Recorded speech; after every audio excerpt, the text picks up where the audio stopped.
Hey, Dave. Anupam, Nice to have you here. Thank you. Great to be here. We are, 2 days in to Salt Lake City here? Yeah. Yeah? Good time? Yeah, very good. Yeah? Very productive. Empty streets? The streets are quiet, surprisingly. Quiet. Yeah, for a city. You can get around easy? You can get around easy. You can cut across the streets. Setting's not bad? Yeah. All right. Very good. Well, this will live long after, but I'm excited to sit down with you and have a chat. Thank you. Dave, you and I spend a lot of time together. I'm fortunate to be able to do that and call you a friend. So thank you for making time to sit down. Appreciate that, same.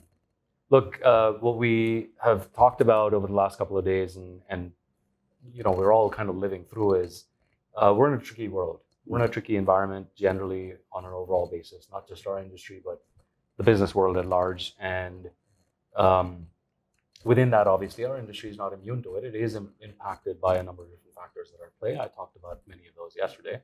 But I really want to take this time to sort of understand from you, coming from the Northeast. Mm-hmm. I won't make jokes about that. It's okay. But kidding aside, what are you? I mean, Weichert is one of the most important players in the RMC space in particular.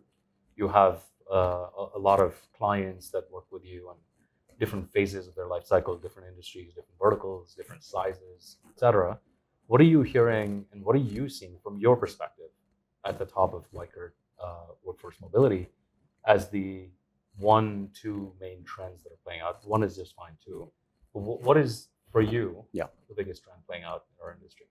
Yeah, I think companies in general are trying to adapt to all the things that you mentioned. The business environment is very fluid. There's a lot of change. There are economic factors that are presenting themselves. There are opportunities like technology and AI that are reshaping businesses in present and future. Right. And companies are preparing for those future changes. So as they look at mobility patterns, as they think about classes of jobs that will perhaps change over time, I think those trends are starting to shape their way into conversations within organizations about how and where to mobilize people.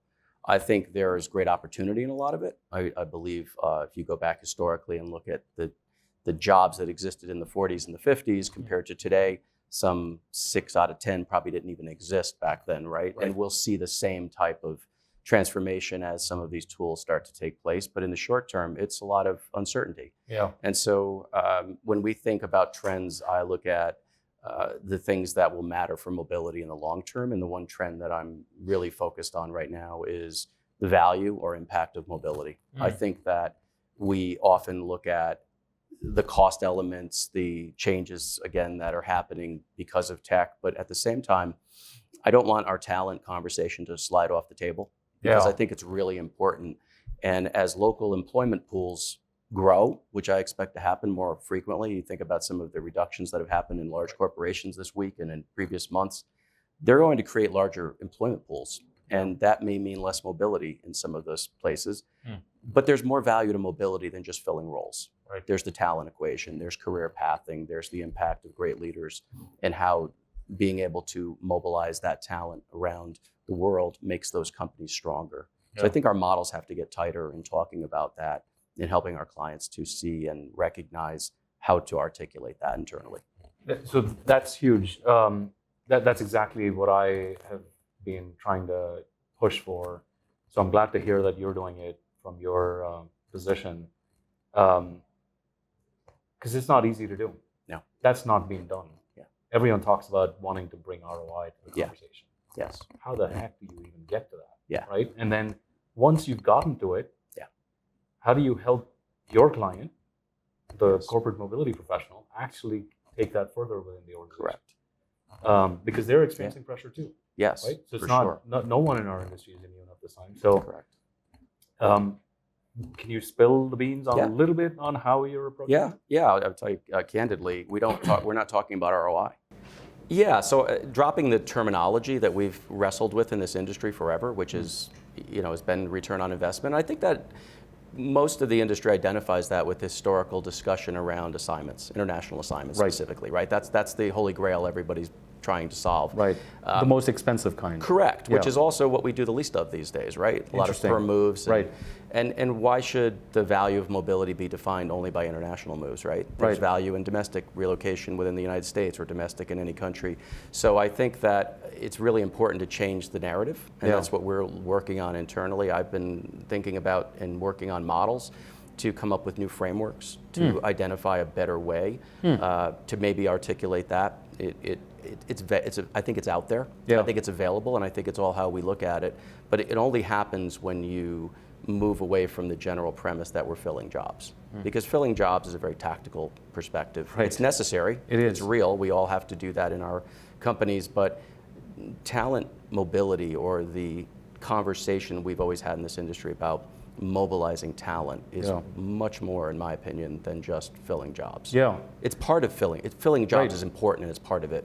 But there's more to it. Yeah, you're exactly right. It's a broader talent strategy, right? Which is Correct. acquisition, development, and retention. Exactly. And So- culture. And culture, yeah. Yeah. Yeah, oh yeah, huge.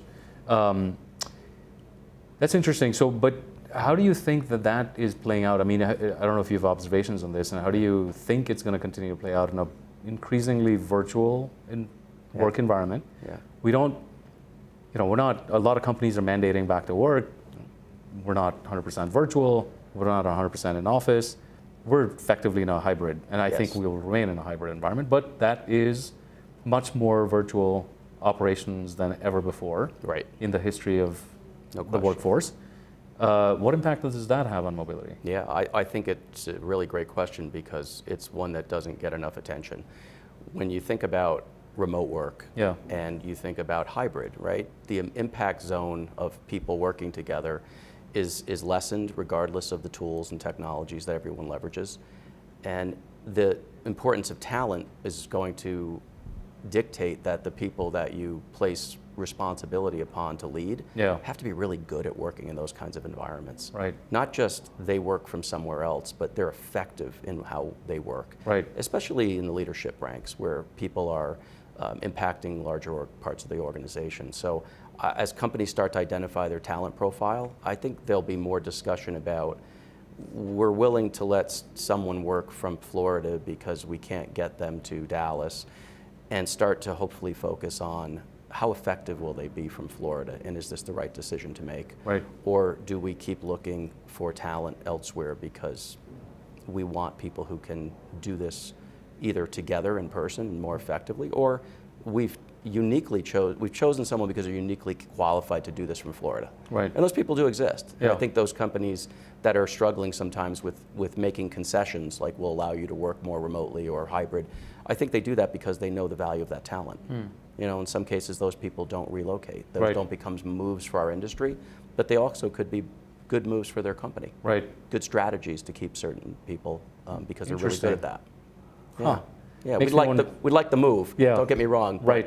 Sometimes that is the right thing for the company. Yeah, in that kind of an environment, for what it's worth, from all of my experience, I've seen, even if you have that employee in Florida, depending on what they're doing, if it's something really tactical, like a contact center Sure. worker or something like that, maybe you don't need it. But part of the reason I asked that question was because you talked about culture. Yeah. And to build culture, you need to bring people together. I mean, obviously, we're experiencing that here right now Right. with having That's brought right. 1,400 people together.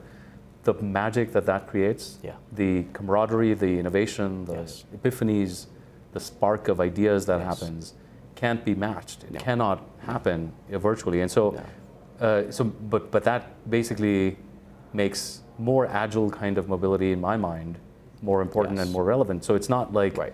you didn't get the permanent move, you didn't get the assignment, long-term assignment move, but you're getting a different kind of a movement happening. Yes. And perhaps no secrets needed to be spilled here, but perhaps Yeah. you and your team are looking at how Yeah. do you support that kind of 100%. mobility as well, yeah, right? I think our whole industry has to pivot to alternatives that create the tools that companies need to be successful. And this is going to be one of love those. that. This is going to be one of those, undoubtedly, because for all of the companies that are taking a hard line on return to office, Yeah. there are always pockets and patches within that those rules don't necessarily apply in our experience. Yeah. There are also companies that have not embraced a full return to office, or maybe in between and a 3-day. And so you do have these changes that have to be worked through where for the company's culture to be as successful as possible, it needs to find other ways to get people together. I think there's a natural need for people to connect in different ways, and most honest leadership would say, despite how they might operate, they would rather have the people together. Right. So I'm going to switch gears a little bit because we've been talking about people and culture. Mm-hmm. You mentioned right at the outset AI and technology. The biggest question in facing the whole world at the moment is what the impact of AI technology is going to be on the workforce. I'll leave that crystal balling for someone else, though I have a lot of points of views, and I know you do too. Yep.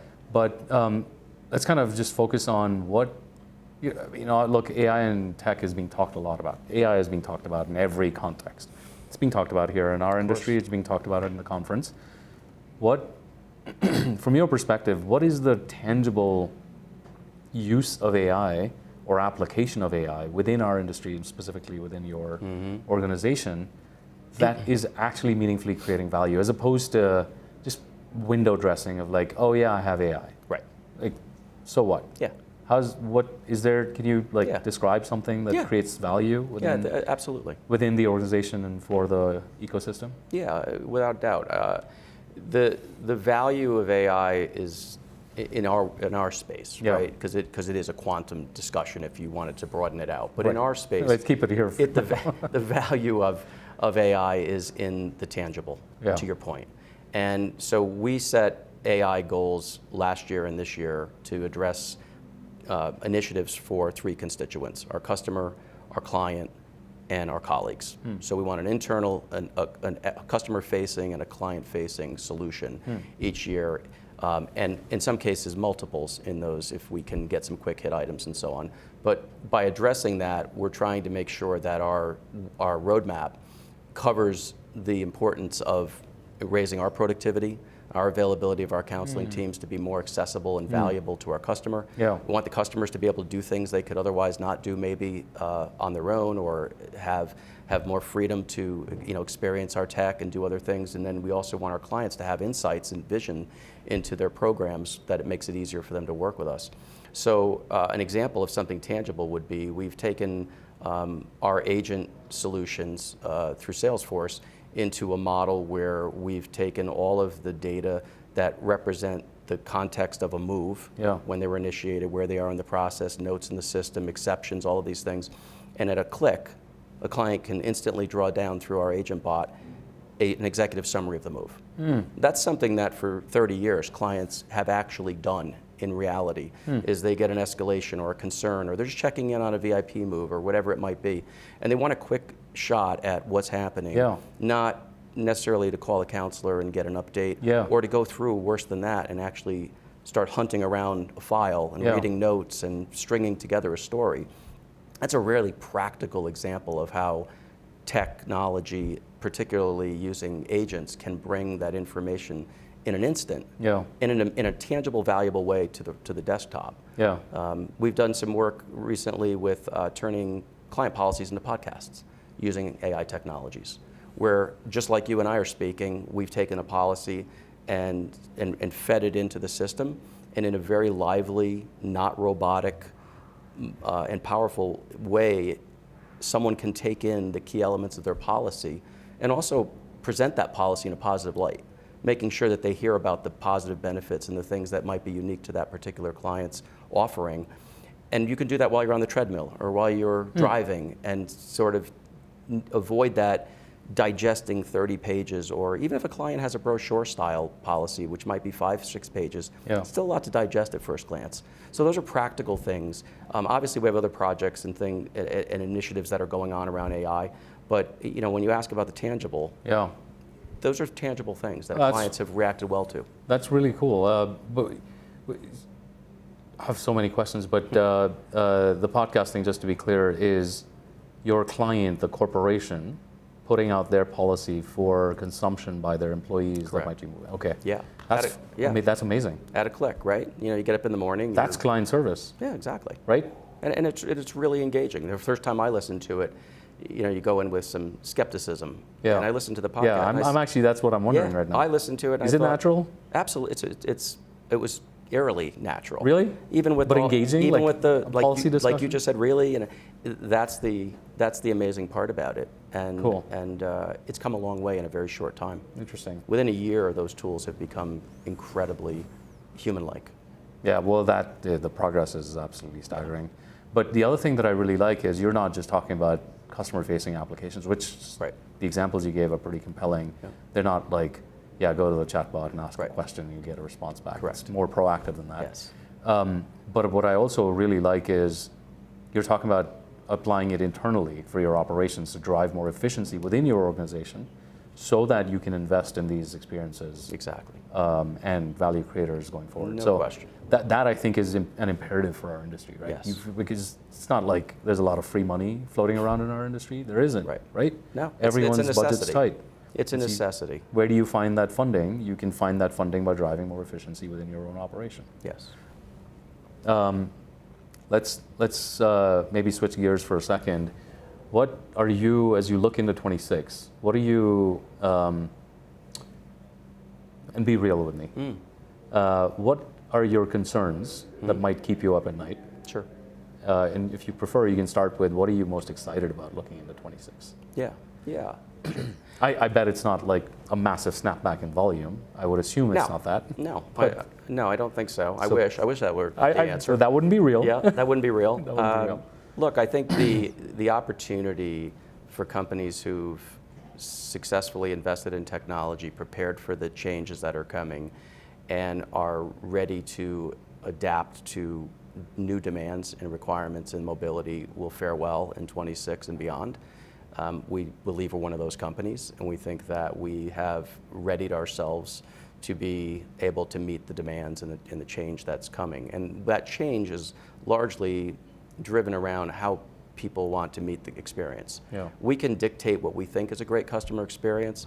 Knowing what your customers and clients need and addressing that is a great customer experience. So a lot of our designs in 26 and things that we're actively working on right now, whether it be lump sum tools, whether it be how people engage with something like a policy, are geared toward making that experience much more fluid and more comfortable and valuable. So I'm excited about seeing those come to fruition, both the things we've done already and then those that are on our roadmap. What am I concerned about? What keeps me up at night? I would say that the industry has had a decline in activity. You know, you've talked about the broader context of mobility. There have been great positions put forward in articles and published about the elasticity, in particular in the U.S. around relocation and how that's changed. People are more hunkered down. A whole host of reasons, as we know, from real estate rates to from mortgage rates to real estate costs and many other things in between. And now job uncertainty, which is the the new topic of the day, but probably one of the most pronounced, right? Because it affects everything. So I'm concerned about economic slowdown, and companies are not necessarily making capital investments and expenditures in the same way. Lots of tech investment, certainly around AI spend, but not the type of infrastructure and expense investment that sometimes fuels mobility. And so I think people are kind of holding their cards close, and companies are being very cautious about that. So yes, I am concerned about less mobility, which means that the industry has a lot of players and the pie is smaller. So we've got to each distinguish what's unique about us. Interesting. So given that, the question that pops in my head that I'll ask you, and I'm putting you in the spot here, but if I were one of your team members, or if I were one of your supplier partners, and I hear that, it's scary. Yeah. Combination of technology, driven efficiency, lower volumes. What does that mean for me? At Weichert or with Weichert, what is that like? What do you say to them? Yeah, what do you tell your team? We do talk about those things. We talk about reality. Right now, we have automated certain financial disbursements, processes that were more cumbersome or people intense. In some of those cases, we have picked up efficiencies. We've offset those with attrition. We have people retire. We have people who relocate, leave for various reasons. We've been very carefully constructing those solutions. Got it. And that may not solve every single situation. Certain jobs and roles may change permanently. Yeah. That's a fact. People understand that if you're honest with them. But there is also a lot of opportunity to reshape and move people within the organization. And I think the same is true with our supplier partners. Our model has always been to have less than more.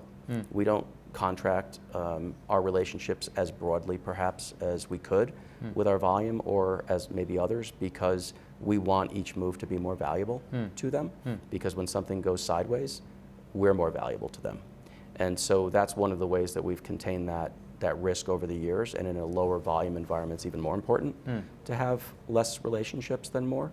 But with that, we've created great partnerships. We refer to our supplier partners as partners because they do the great volume of our moving activity more than we do. Yeah. And so those partnerships are critical to us, and we want to invest in those, drive more activity into those, not less. So less is more is kind of the headline. Yeah, got it. Yeah, I mean, I think in your and my conversations that we have ongoing, yes, there's a lot of challenges, but as we had our keynote speaker yesterday, you heard her say, within that lies the opportunity. So while it may feel like, oh, this is not good news and these are not great headlines, well, that's what allows you to rethink how we've been doing things and what we've been doing and why we've been doing them. And I know you're very focused on that, so I love that. Thank you for that. I'm going to ask you one last question, which I did not tell you I was going to ask you, but What a surprise. hey, you know me. I do. Tomorrow's Halloween. Yes. If you were to, I don't know if you dress up or not, but if you were to dress up, what would you dress up as? And to give you a couple extra seconds to think about it, I'll tell you I'll be a sleeping giant. Wow. Okay. Tired from this week. I am quite certain. Yeah. I've not been a Halloween guy. No. Over the years. All right. So you've hit me with the stumper of stumpers. There you go. Okay, fine. If you were to dress up as a rock star from the 70s, who would you be? Now you're talking. There we go. Now we're talking. I know your speed. I would probably say Jimmy Page. Yeah. Yeah. Ooh. Guitar slung down low. There you go. Had the perfect rock star hair. Hair, okay. The hair. All right. Yeah. Played a little sloppy, but it was always good. Nice. Unique tone. Oh, I love I'm Led a guitar Zeppelin. player, so that's where I would go. All right, awesome. Well, you've earned my respect even more. Thank you for being with us. Thank you. Love that conversation. Appreciate Look forward to many more. Always. All right. Thanks Dave. so much. Thanks. Appreciate it. All right. Is that all right?